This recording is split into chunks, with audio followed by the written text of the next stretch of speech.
ज्योतिर्लिंग महाकालेश्वर की कथा। इस भौतिक संसार में शीघ्र कल्याण करने वाला भगवान शिव को छोड़कर कोई दूसरा नहीं है। सचमुच भोले भंडारी हैं महादेव।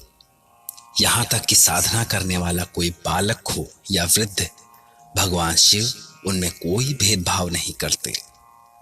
ऐसे ही 12 ज्योतिर्लिंगों में एक ज्योतिर्लिंग है महाकालेश्वर। महाकालेश्वर का इतिहास एक नन्हे गोप बालक से जुड़ा है।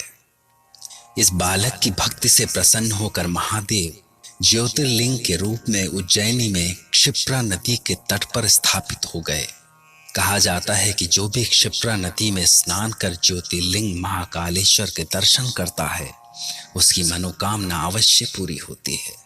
इन महाकालेश्वर की स्थापना के संबंध में एक बड़ा ही रोचक इतिहास है।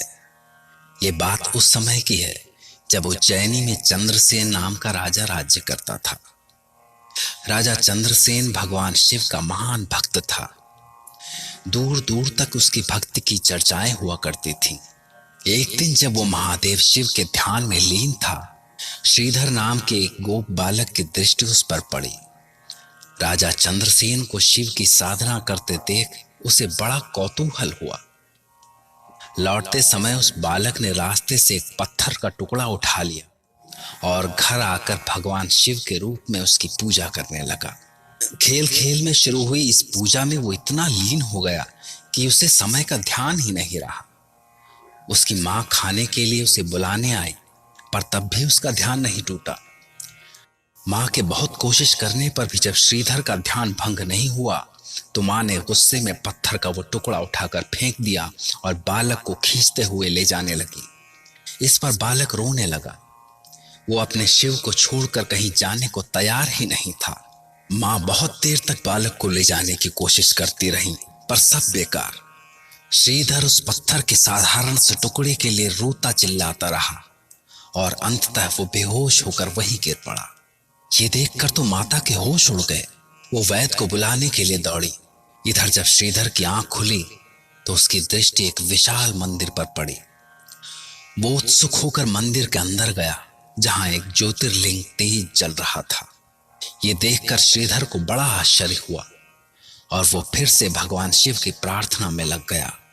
ज्योतिर्लिंग के रूप में भगवान शिव ने बालक श्रीधर को समझाया कि बालक, मैं तुम्हारी भक्ति से प्रसन्न हूं और तुम्हारी कामना पूरी करने के लिए ही यहाँ आया हूं। अब मैं सदा यहीं तुम्हारे पास रहूंगा और तुम्हें मुझसे कोई अलग नहीं कर सकेगा। इधर श्रीधर की माँ जब वैद्य को लेकर आई तो उनके आश्चर्य का कोई ठिकाना नहीं था। उसने दौड़कर श्रीधर को गले से लगाया। देखते ही देखते वहां लोगों की भीड़ इकट्ठी हो गई। तभी केशरी नंदन हनुमान भी वहां प्रकट हुए और उन्होंने लोगों को बताया कि इस संसार में भगवान शिव से सरल और सहज कोई भी नहीं है। गोप बालक श्रीधर ने सच्चे हृदय से उन्हें याद किया और वे यहाँ स्थापित भी हो गए। जो फल ऋषि मुनि हजारों वर्षों की तपस्या के बाद भी नहीं पाते, वो इस बालक ने खेल खेल में ही पा लिया। ये तो आशुतोष की कृपा का ही प्रसाद हो सकता है।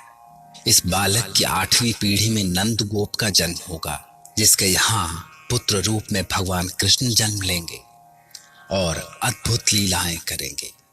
महाकालेश्वर के विषय में मान्यता है कि उनके भक्तों में मृत्यु का भय सदा के लिए समाप्त हो जाता है और ज्योतिर्लिंग के दर्शन करने से अभयदान मिलता है। ओम नमः शिवाय।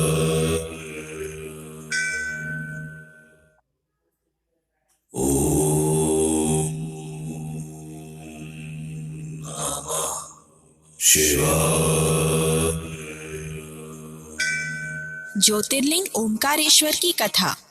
नर्मदा नदी भगवान शिव का सबसे प्रिय स्थान है। इस नदी का कण कण शंकर कहा जाता है। इस नर्मदा के तट पर जिस ज्योतिर्लिंग की स्थापना हुई है, उसे ओंकारेश्वर के नाम से जाना जाता है। इसका कारण यह है कि ये ज्योतिर्लिंग ओम का आकार लिए हुए है और यहाँ स्वयं ब्रह्मा ने पहली बार ओम शब्द का उच्चारण किया था। भगवान शिव के 12 ज्योतिर्लिंगों में इसका स्थान सबसे ऊपर है। इस ज्योतिर्लिंग के दो रूप हैं और इन दोनों ही रूपों की पूजा की जाती है। एक पौराणिक कथा के अनुसार एक बार विंध्य पर्वत ने कई महीनों तक भगवान शिव की उपासना की। विंध्य की तपस्या से भगवान शिव प्रसन्न हुए और उन्हें साक्षात दर्शन देकर उनसे वर मांगने के लिए कहा। विंध्य पर्वत चाहते थे कि भगवान शिव उनके पास रहें और वहीं रहकर सदा संसार का कल्याण करते रहें, किंतु दूसरी ओर ऋषि महर्षि और देवतागण उन्हें स्वयं से दूर नहीं होने देना चाहते थे। भोलेनाथ के सामने कठिन समस्या थी कि वो किसके साथ रहें, किंतु भगवान शिव तो किसी को निराश नहीं करते। विंध्य पर्वत ने जब अपनी इच्छा प्रकट की तो भगवान शिव ने ज्योतिर्लिंग के दो भाग कर दिए। एक का नाम ओंकारेश्वर पड़ा और दूसरे का मामलेश्वर।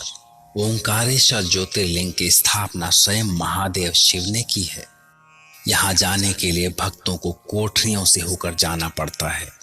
इन कोठरियों में बहुत अंधेरा तो रहता ही है, यहाँ सदा पानी भी भरा रहता है। भक्तों को इन पानी भरी कोठरियों को पार करके जाना होता है। भगवान शिव के भक्त चने की दाल से पूजा करते हैं। यहाँ रात्रि में भगवान शिव की पूजा का बहुत महत्व है।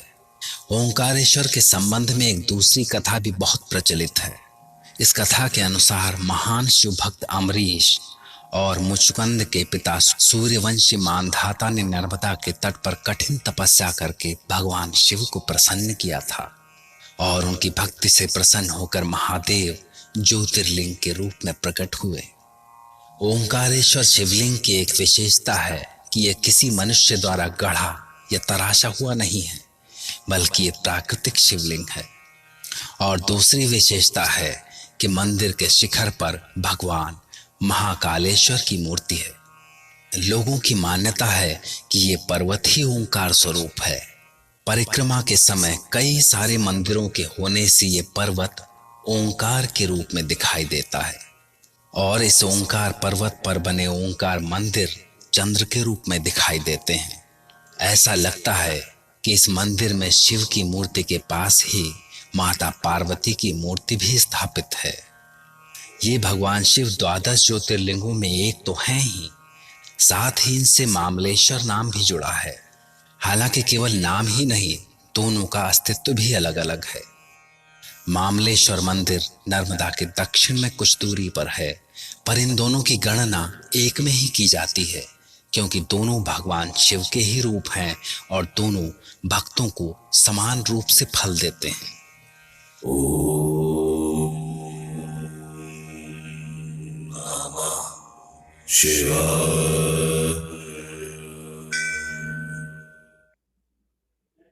उनके अवतार महातपस्वी श्री नर और श्री नारायण तपस्या करते थे। उनकी लंबे समय की कठिन साधना से प्रसन्न होकर भगवान शिव ने उन्हें साक्षात दर्शन दिए और उनकी प्रार्थना पर विचार करते हुए ज्योतिर्लिंग के रूप में सदा वहीं वास करने लगे। तब से महादेव शिव का ये स्थान भक्तों की सारी कामनाएं पूर्ण करता आ रहा है। भगवान शिव का ये मंदिर मंदाकिनी घाट पर पहाड़ी की तरह ही बना हुआ है। भीतर अंधेरा होने के कारण यहाँ दीपक के सहारे ही महादेव के दर्शन होते हैं। इस दीपक में यात्री सदा घी डाला करते हैं, जिससे उनकी कामना पूर्ण होती है। ओम नमः शिवाय। ओम नमः शिवाय। ज्योतिर्लिंग श्री भीम शंकर की कथा। भीम शंकर महादेव का ज्योतिर्लिंग रूप बड़ा ही अद्भुत है। द्वादश ज्योतिर्लिंगों में इनका स्थान छठवां है और ये अन्याय का अंत कर न्याय की स्थापना करने वाले हैं। भगवान शिव का ये रूप एक राक्षस का अंत करने के लिए प्रकट हुआ था। पौराणिक कथा के अनुसार एक भीम नामक महाबली और पराक्रमी राक्षस हुआ करता था। वो अत्याचारी राक्षस ऋषि मुनियों का काल बन गया था। वो जगह जगह धर्म का नाश करता हुआ संसार के समस्त प्राणियों को सताया करता था। कुंभकर्ण और करकती का ये पुत्र राक्षस अपनी माता के साथ सह पर्वत पर रहता था। एक दिन अचानक इसे अपने पिता का ध्यान आया और उसने माता से उनके बारे में पूछा। भीम के बहुत हठ करने पर उसकी मां ने बताया कि भीम के पिता कुंभकर्ण लंकापति रावण के छोटे भाई थे, जिसका श्री राम ने वध किया। बल्कि श्री राम ने केवल उसके पिता ही नहीं, उसके सारे वंशजों को भी नहीं छोड़ा, और अब इस संसार में उसका कोई नहीं है। तब उसकी मां बोली, पुत्र, तुम अपने पिता के समान ही बली हो। तुम चाहो तो अपने पिता के साथ हुए अन्याय का बदला ले सकते हो। मां की बातें सुनकर भीम क्रोध से गरजा, जिस श्रीहरि के अवतार राम ने मेरे पिता का वध किया है, मैं उसे कभी क्षमा नहीं करूंगा। ये संकल्प करके भीम ने ब्रह्मा की तपस्या शुरू कर दी और उन्हें प्रसन्न करके उनसे वरदान पाया कि संसार में कोई भी मेरे बल का सामना न कर सके। ब्रह्मा के इस वरदान को पाकर वो निरंकुश हो गया और इंद्र समेत विष्णु के लिए भी चुनौती बन गया। इतना ही नहीं, उसने महादेव के परम भक्त सुदक्षिण को भी हराकर बंदी बना लिया। भगवान शिव के परम भक्त सुदक्षिण रक्षा का कोई उपाय न देखकर भगवान शिव की एक मूर्ति बनाकर उसकी पूजा करने लगे। इस तरह वो कारागार में पड़े हुए भी दिन रात ओम नमः शिवाय का जाप करते रहे, यहाँ तक कि उनकी पत्नी भी दिन रात शिव के ध्यान में ही डूबी रही। आखिरकार सुदक्षिण और उसकी पत्नी के कठोर तप से भोलेनाथ महादेव प्रसन्न हुए और उन्हें साक्षात दर्शन देकर बोले, जाओ, भीम तुम्हारा कुछ नहीं बिगाड़ सकेगा। मैं उस राक्षस का अंत कर तुम्हारे और सारे संसार की रक्षा करूंगा। सुदक्षिण को अभयदान देकर महादेव शिव ने अपने पिनाक के एक ही प्रहार से राक्षस भीम के टुकड़े टुकड़े कर डाले। राक्षस भीम के अंत के साथ ऋषि मुनि और देवतागण बहुत खुश हुए और उन्होंने महादेव से अपनी रक्षा के लिए उसी स्थान पर बने रहने की प्रार्थना की। भगवान शिव देवताओं और ऋषि मुनियों की ये विनती सुनकर द्रवित हो गए और उनका निवेदन स्वीकार कर ज्योतिर्लिंग के रूप में वहीं वास करने लगे। वैसे तो इस ज्योतिर्लिंग के स्थान को लेकर अभी तक विवाद है, पर आध्यात्मिक दृष्टि से किसी विवाद का भगवान शिव की शक्ति और महिमा पर कोई अंतर नहीं पड़ता। जहां शिव की पूजा होती है वहां वे अवश्य वास करते हैं और भक्तों की कामनाएं पूरी करते हैं। ओम नमः शिवाय।